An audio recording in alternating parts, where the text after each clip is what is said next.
guys, it's Joshua Reviews. And guys, it's still October 30th, which means tomorrow's Halloween. I can't believe Halloween is... It honestly feels like Halloween just like rolled on by quick. Like, oh my gosh. Anyways, as per usual, every October I like to take a look at least one Scarecrow-related movie. And this is no exception. Scarecrows. Oh, man. Okay. So, I'd always heard about this movie. Never saw it. Cover looked dope as hell. I didn't know anything about this other than it was a bunch of scarecrows. And this is kind of like the next to Dark Knight Dark Knight of the Scarecrow. This is kind of like the spiritual, I don't want to say spiritual successor, but this is like the other film people think of when they think killer scarecrows. This is typically like the one most people think of, because this one is more of a traditional slasher compared to Dark Knight of the Scarecrow, which was more of a thriller, murder mystery. But anyways, Scarecrows. So this movie has a very unique plot. A group of mercenaries who just got done robbing a military base with like $3 million in cash, which back then was like $1 bazillion.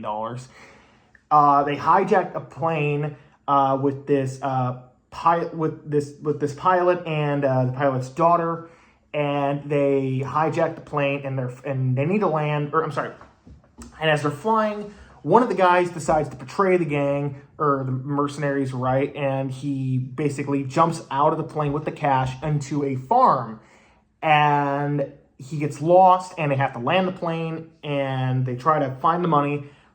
But they don't realize that they've actually stumbled across a abandoned farm and like this 100-acre woods or farmland or whatever with scarecrows that are like surrounding the entire like area, like the entire surrounding area.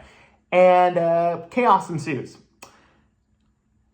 I don't know how they came up with the plot for this movie, but I love the concept. I was like, when I first watched it, I was like, sold. This is incredible.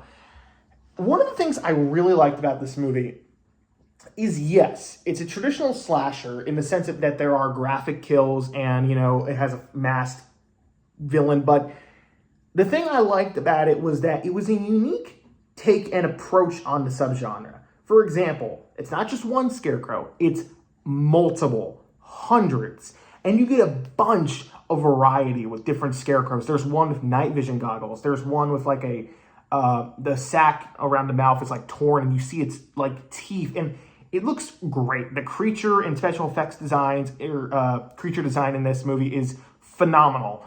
Which, considering the budget, which by the way, this movie had a lot of behind the scenes troubles and a lot of accidents that took place. They constantly went over budget. If you want more info on that, watch Good Bad Flicks exploring video on it. It's very interesting. But for whatever, you know, for the small amount of budget that they had, the effects were really good. The kills were a lot more violent than I remembered. I remember when I watched it for the first time, I was like, the kills or whatever. But then when I rewatched, I was like, whoa, that was needlessly cruel. I kind of dug it. You could tell a lot of work got put into it because, damn, it looked convincing. It was kind of hard to watch in some areas. The other thing, too, that really surprised me about this movie is how it's not your typical, like, you know, slasher teenagers or whatever. It's a group of mercenaries. So you don't really sympathize with them that much until we later get more character development with them. Which I will say is a little bit of an issue I had with the movie, is that none of the characters really stand out. Like, I like the characters, but nothing really stood out about them. I don't really find myself remembering them. Now, even if I did remember them, I would still have a hard time remembering names. I can't remember someone's name to save a life, right? But as stated in my Late Night with the Devil, where I mistook Jack's name for Jake. I'm so sorry. Anyways, but that being said, yeah, I like the characters, but there's not really a lot going for them. They're kind of, you know, one-dimensional, but, I mean, they're whatever. Like, I enjoyed watching them. I will say the first act, it does kind of drag a little bit. The first act, it takes a while for the story to really get going. That's when they first land on the farm and are kind of exploring the surrounding areas. But I just kind of felt like it was like nothing's really happening or being done. It's not till like the 40-50 minute mark when the plot really starts to get good. And I was like, okay, now we're kicking it into high gear. Because, oh boy, when shit starts to go down, it gets fun. There's no doubt about this, that this is supernatural, right? Like when you watch the movie, you'll see that. But what I liked about it was they heavily play into that. The one guy who betrays the group into stealing the money or the cash, the stolen cash, he believes he's being chased, and he hears over the walkie-talkie or the radio over his or the earpiece, right? He hears his fellow bandit friends on the radio that, in the earpiece that, we're coming for you. We're coming to get you. We're going to get back. We're going to steal the money that you stole from us. We're going to kill you. And, he's wandering around aimlessly in the farm area, and he gets lost, and he starts shooting at the Scarecrows because over the earpiece you hear like the guy saying, oh, we're going to stuff you like those Scarecrows. But then there's a fly. What the fuck? But then it's revealed that it's actually the Scarecrows talking over the earpiece, which that was cool. I love the way they did that. And the execution could have easily failed, but I think they delivered on the execution part, especially on the execution, because that guy's execution, woof. Would not want to be that guy. The kills in this movie, it can't be said enough, but the kills in this movie are really graphic. I'm surprised they got away with some of the kills. I do know that there were some things they had to trim, but damn, I'm surprised they got away with a lot of the stuff that was left in the movie.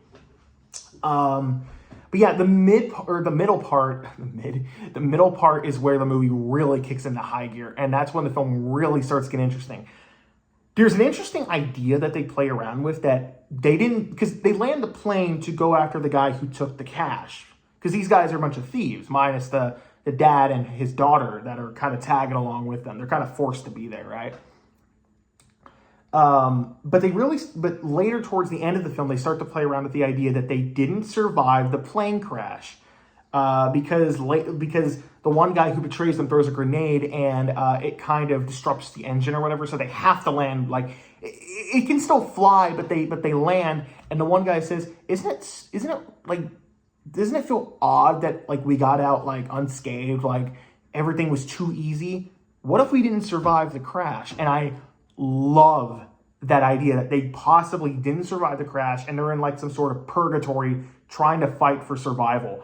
I love that. That makes the movie a lot more layered and deeper than what is on the surface, right? Because you're thinking, this is supernatural Scarecrows going after these people. But no, there is some other elements possibly at play. The movie never specifically says whether or not that is what's going on, but there are hints at what's going on, and I love that.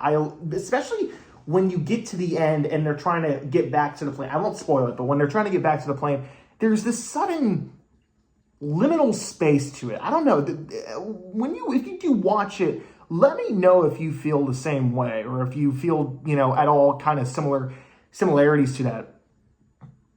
Excuse me. Because when they're trying to get to the plane, there's a shot where it, from the planes, or from where the characters are looking at the plane, it's daytime.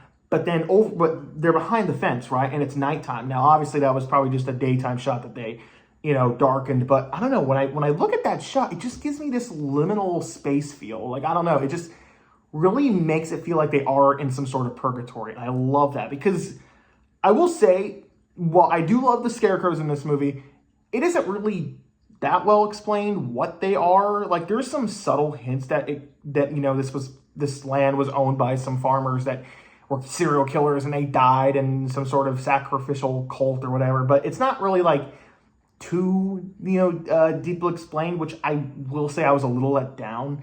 And like I said, the first half of the movie does kind of drag a little bit because it's it's finding its footing, but once they are in the field and once they're on the farmhouse, things really kick it into high gear. I loved it.